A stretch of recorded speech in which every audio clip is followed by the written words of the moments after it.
Okay, the control switch for the garage car entry overhead door is too low to the floor. It's close, little hands can get to it. It should be a minimum of 5 feet from the door. There should be a warning notice posted next to this switch.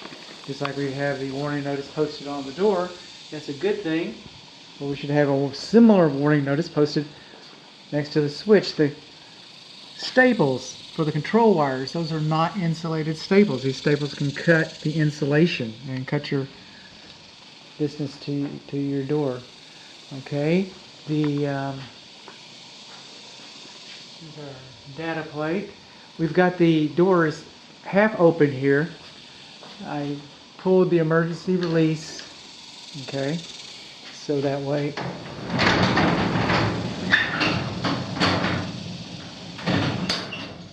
we could test the door to see if the springs were adjusted properly, and they were. You notice that this door does not have a manual door lock on it, and that's a good thing, because you could lock it, forget about it, and use this, and then bend your door up. If it had been present and operable, I would have called it a deficiency, but it's not there. Now over here in this corner, that bottom right hand corner right there on the first panel, that is a spring tension notice. We should have spring tension notices on both sides of the panel door, and we should have a pull handle inside of here in case we do lose our power. We do have to pull this, and then, okay, we can operate things, so we can get things done. Our optic sensors for the safety reverse are higher from the ground than 6 inches, so a cat can get underneath there, make you late to work or something.